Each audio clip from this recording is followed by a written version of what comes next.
kreatif. Baik, yang pertama yaitu ada pengertian keterampilan strukturing.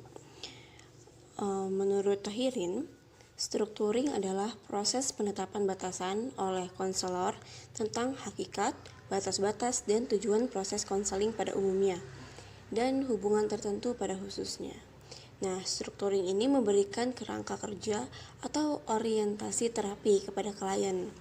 Penggunaan strukturing ini juga bertujuan agar terjalin persamaan pandangan antara konselor dan klien, agar nantinya proses konseling berjalan sesuai dengan tujuan yang ingin dicapai dalam konseling, dan juga klien menjadi siap dalam proses konseling. Nah, dalam menggunakan teknik ini, konselor bisa menggunakan bahasa seperti menurut pemahaman saya tentang konseling, atau untuk memperlancar proses konseling ini, atau perlu diketahui bahwa, dan lain sebagainya.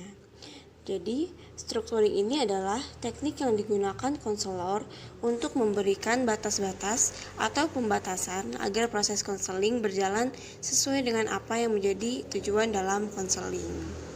Baik, selanjutnya.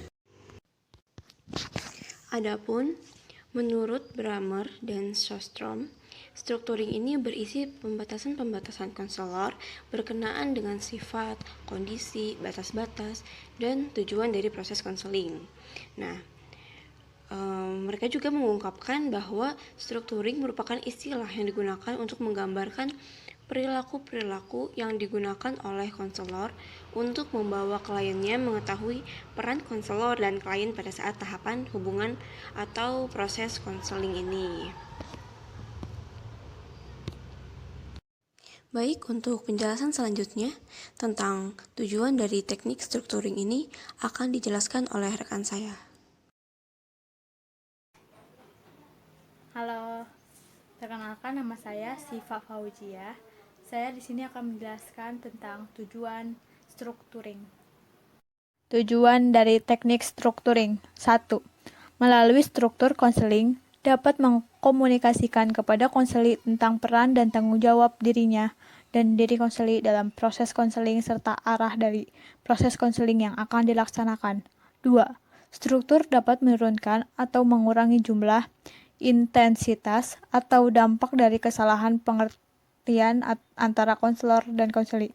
Ketiga, struktur dapat digunakan oleh konselor sebagai alat untuk menangani perbedaan-perbedaan, khususnya perbedaan dalam asumsi dan harapan konselor dan konseli. Assalamualaikum warahmatullahi wabarakatuh. Nama saya Adi Khalidul Umam. Selanjutnya saya akan membahas tentang selanjutnya tujuan struktur. Struktur juga dapat digunakan oleh konselor untuk menangani munculnya perasaan tidak pasti dan kecemasan konseli berkenaan dengan hubungan konselor dan konseli atau pada proses konseling yang akan dilaksanakan.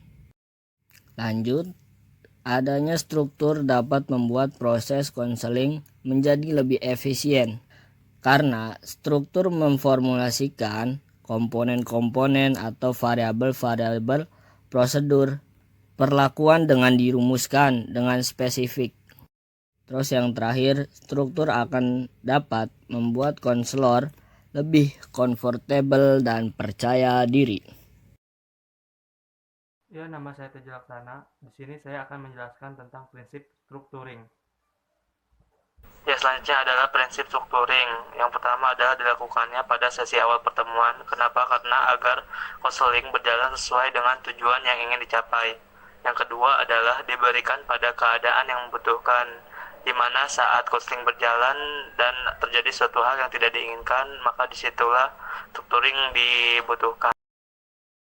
Perkenalkan, nama saya Desi Riani. Di sini saya akan menjelaskan aspek-aspek strukturing. Jadi, aspek-aspek strukturing itu yang pertama ialah tanggung jawab. Di sini, konselor memberikan informasi kepada klien tentang tanggung jawab. Tujuannya agar klien tersebut paham akan tanggung jawabnya. Yang kedua, tujuan. Di sini, konselor menjelaskan kepada klien tentang proses konseling tersebut, sehingga klien dapat mengutarakan permasalahan-permasalahan yang ada dalam dirinya dengan baik, dan hasil yang dicapai dalam proses konseling tersebut menjadi lebih optimal. Assalamualaikum warahmatullahi wabarakatuh. Di sini saya Neneng Hopipah dari kelompok 3 akan menjelaskan tentang aspek-aspek strukturing. Terima kasih. Ya, baik. Selanjutnya di sini saya Neneng Hopipah akan menjelaskan tentang aspek-aspek strukturing, di mana sebelumnya sudah dijelaskan oleh teman saya bahwa aspek strukturing ini terbagi menjadi 4, di mana ada aspek tanggung jawab, tujuan, fokus, dan keterbatasan. Kali ini saya akan menjelaskan tentang aspek fokus dan keterbatasan. Aspek fokus berarti pada saat melakukan proses konseling, ada hal-hal yang harus dibahas oleh konselor dan konseli, berarti pada tetap satu masalah khusus. Masalah yang dibahas adalah masalah yang berpusat, masalah yang khusus, tidak membahas kepada masalah hal-hal yang lain, agar proses konseling ini berjalan dengan efektif. Sedangkan aspek keterbatasan ini adalah konselor dan konseli harus menyadari tentang keterbatasan yang ada dalam proses konseling, seperti pada melakukan proses konseling, hal-hal apa yang harus kita tanyakan, hal-hal apa yang harus kita bahas. Jangan sampai pada melakukan proses konseling ini di luar dari batasan permasalahan yang dialami oleh konseli. Mungkin itu saja, kurang lebihnya mohon maaf. Terima kasih. Saya Tunjung Lintang Utami. Di sini saya akan menjelaskan tentang jenis-jenis strukturing. Selanjutnya ada jenis-jenis strukturing. Yang pertama itu ada time limit atau pembatasan waktu. Jadi itu tuh menyepakati pertemuan konseling yang akan dilakukan seberapa lama. Jadi kesepakatan waktu dari mereka berdua terhadap lamanya proses konseling yang akan mereka lakukan. Terus yang kedua ada role limit atau pembatasan peran. Role limit itu menjelaskan peran konselor yang pokok agar tidak salah persepsi mengenai tugas dan tanggung jawab konselor. Kayak contohnya ada nih konseli yang minta nasihat soal bagaimana cara belajar yang baik. Nah, konselornya bilang jika perlu diketahui bahwa ibu tidak dapat memberikan nasihat seperti yang kamu minta. Tetapi mari kita bicarakan bersama masalah yang sedang kamu alami, kemudian kita sama-sama cari jalan keluarnya. Seperti itu. Lalu yang ketiga ada problem limit atau pembatasan masalah. Di sini misalkan konselor menyadari ada beberapa masalah yang dia lihat dari cerita konseli. Nah, nanti si konselor memaparkan masalah-masalah tersebut dan menanyakan kepada konseli mana yang paling mendesak untuk mereka bicarakan terlebih dahulu. Lalu selanjutnya ada action limit atau pembatasan tindakan. Action limit itu meminta konseli untuk mengendalikan tindakannya agar tidak mengarah pada perusakan. Assalamualaikum warahmatullahi wabarakatuh. Nama saya Ujaska Rumalda. Saya dari kelompok 3 akan menjelaskan jenis-jenis strukturing.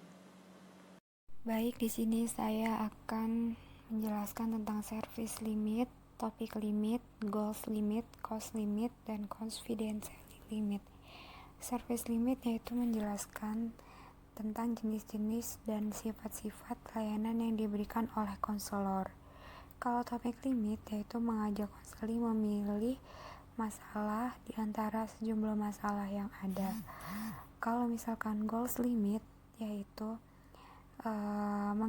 mengspesifikkan tujuan yang diharapkan akan tercapai dalam proses konseling.